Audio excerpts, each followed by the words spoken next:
नमस्कार दोस्तों। आज हम एक ऐसे सच का सामना करेंगे जो हमारी आपकी जिंदगी से सीधा जुड़ा है, लेकिन हम अक्सर इसे नजरअंदाज कर देते हैं।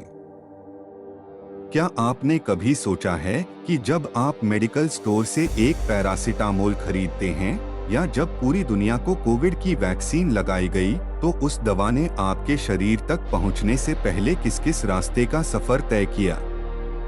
उस रास्ते का सबसे पहला और सबसे महत्वपूर्ण पड़ाव कोई इंसान नहीं, बल्कि एक छोटा सा सफेद चूहा होता है। अक्सर लोग सवाल उठाते हैं कि क्या वैज्ञानिकों को इन बेजुबानों की जान की परवाह नहीं? क्या यह क्रूरता नहीं है? या फिर इसके पीछे विज्ञान का कोई ऐसा गहरा राज छुपा है जिसे हम और आप नहीं जानते? आज के इस विशेष वीडियो में हम चूहों और इंसानों के उस रिश्ते की पड़ताल करेंगे जो पिछले 150 सालों से हमारी जान बचा रहा है। चिकित्सा विज्ञान की दुनिया में एक ऐसा रहस्य है जिसे हम हर रोज अपनी दवाइयों के पत्तों में, अपनी वैक्सीन्स में और अपने इलाज में देखते हैं। इस कहानी की शुरुआत आज से नहीं, बल्कि 19वीं शताब्दी के अंत में हुई थी। उससे पहले वैज्ञानिक अलग अलग जानवरों पर प्रयोग करते थे, लेकिन 1906 में विस्टार इंस्टीट्यूट ने पहली बार एक खास नस्ल के चूहे को विकसित किया जिसे आज हम विस्टार रैट कहते हैं। यह दुनिया का पहला ऐसा जीव था जिसे विशेष रूप से विज्ञान के लिए पैदा किया गया था। चूहों को ही क्यों चुना गया? इसके पीछे एक रोचक कहानी है। प्राचीन समय में लोग चूहों को सिर्फ एक आफत मानते थे, लेकिन वैज्ञानिकों ने गौर किया कि चूहों की बीमारियां और उनके ठीक होने का तरीका इंसानों से बहुत मिलता जुलता है। 1920 में जब फ्रेडरिक बेंटिंग ने इंसुलिन की खोज की, तो उन्होंने देखा कि चूहों के शरीर में पैनक्रियाज ठीक वैसे ही काम करता है जैसे इंसानों में। अगर उस समय उन चूहों पर यह टेस्ट न होता, तो आज डायबिटीज दुनिया की सबसे बड़ी जानलेवा बीमारी बनी रहती। विज्ञान कहता है कि चूहे और इंसान जेनेटिक रूप से लगभग 98% एक समान हैं। पहली बार सुनने में यह अजीब लग सकता है, लेकिन हमारे शरीर का हर वह अंग जो हमें जीवित रखता है, जैसे दिल, लीवर, फेफड़े और यहाँ तक कि हमारा दिमाग, चूहों में भी ठीक वैसे ही काम करता है। हमारे शरीर के लगभग 4000 से ज्यादा जीन ऐसे हैं जो चूहों के जीन की बिल्कुल फोटोकॉपी हैं।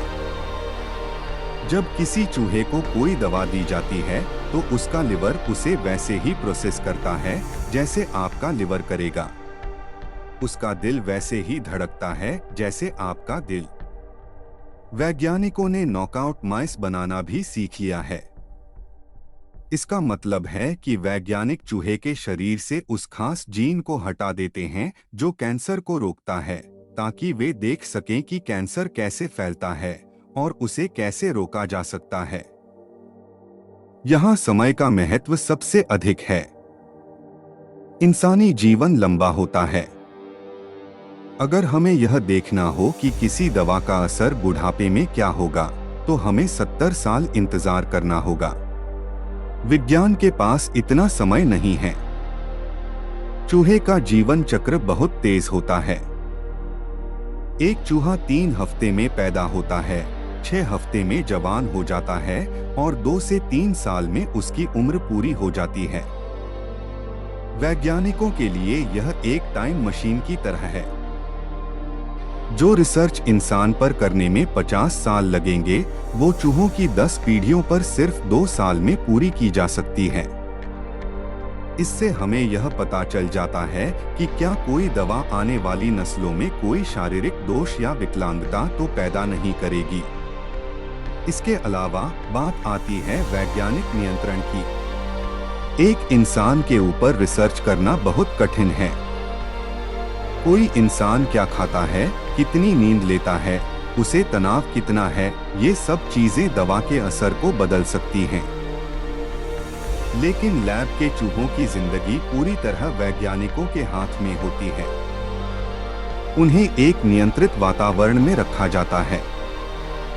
उनका खाना, पानी, रोशनी, तापमान और यहाँ तक कि हवा की शुद्धता भी वैज्ञानिक तय करते हैं।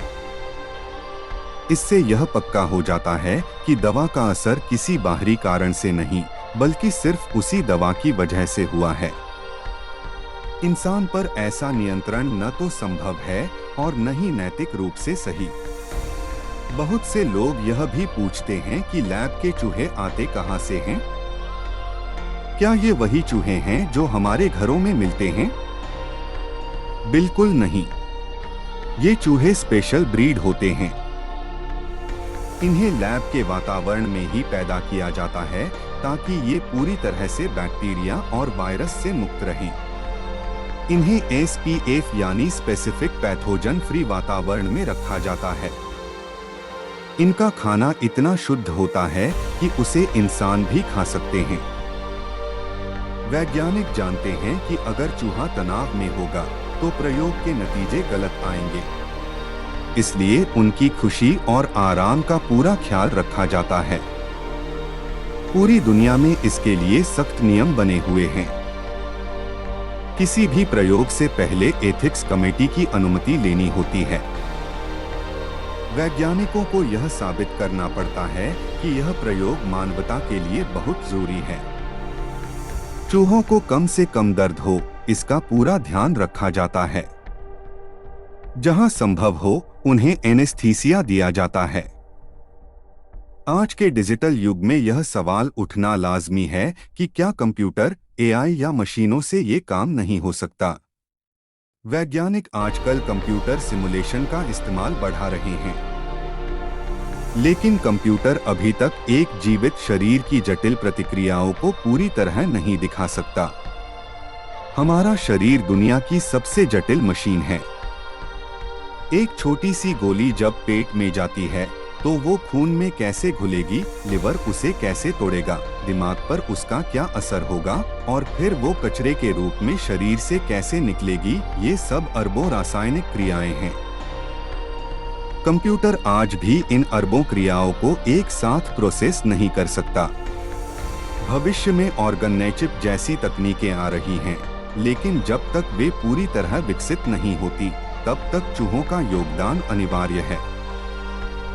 तो दोस्तों, हमें यह स्वीकार करना होगा कि आज हम जिस आधुनिक चिकित्सा युग में जी रहे हैं, जहां कैंसर, पोलियो और कोविड जैसी बीमारियों से लड़ा जा रहा है, वहां इन नन्हे जीवों का बहुत बड़ा योगदान है।